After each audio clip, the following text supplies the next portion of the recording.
Ел сайын кабатлана торган бер зур гына проблема булып тора инде. Аурулар хәзер кими дип әйтелмим, көннән-көн арта, диагнозлар уже точно куела. Диагноз точный булгачтан уже подбор лекарственных препаратов уже үзенчәлекле тонко бара и уже безгә обследование белән диагноз белән кайткан аурулар уже точно препаратларын Казаннан, Чаллыдан, төрле центрлардан уже лекарственный препаратларны алып кайталар. Алар федеральный списокка кергәннәре була. Кайберләре әле инвалидность имеет итмәгәннәре, алары региональный список белән обеспечиваться итәләр, группалар бирелгәнчә. Шуңа әйтәсем килә, лекарственный препаратлар, менә льготный дарулар безнең елдан ел безне обеспечение районның суммалы варианты арта бара. 20 елга без 8 миллион 624 меңлек препарат заказать иткәнбез. Второй полугодиедә 3 миллион 991 меңлек булган бу. Дарулар вакыты белән кыенчылык булса да, барыбер алар заявка биргән тәртиптә барсы кайтып баралар. Көндә сәгатендә генә булмаса да, ул препаратларның без барыбер ел ахырына бөтен ауруларны обеспечивать итәбез. Задержкалар бераз була, но все равно без бу ситуациядан чыгарга тырышабыз инде. Безнең уже июль айында 21 елның 1 полугодиесына заявка бирелде, 5 миллион 18 меңлек. Бу тагын шуның белән бәйле. Ни өчен разница бирде? Икенче полугодие 3 миллионлык, беренче полугодие 5 миллионлык. Безнең бир аурулары кайтачаклар по лекарственному обеспечению үзебезнең районга, элек алар Яркей белән Верхний Яркей гемодиализный центр белән обеспечивать итәләр иде. Алар безнекеләр булачак. Гемодиализ Яркейдән, но препаратлар бездән булачак хәзер.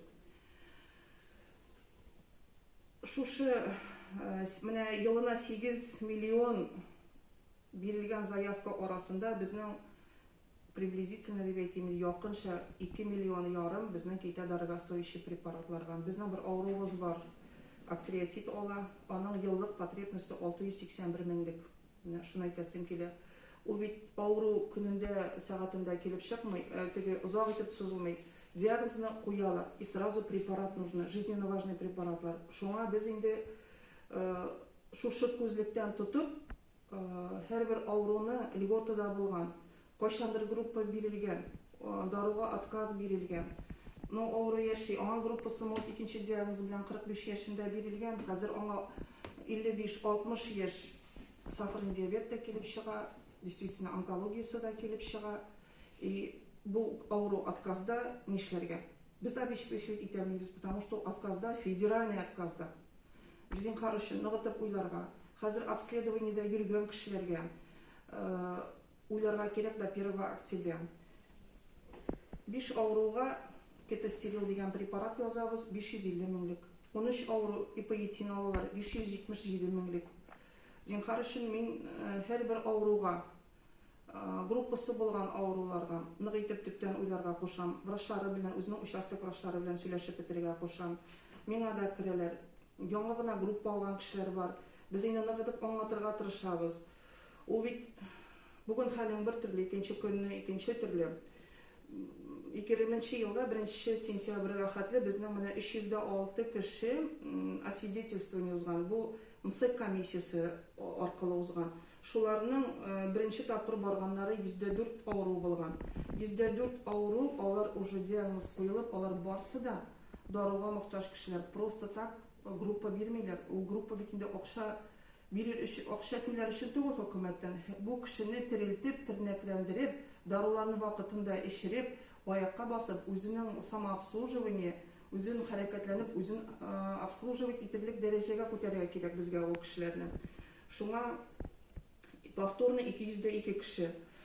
Хәзер менә ул бит ничек бара?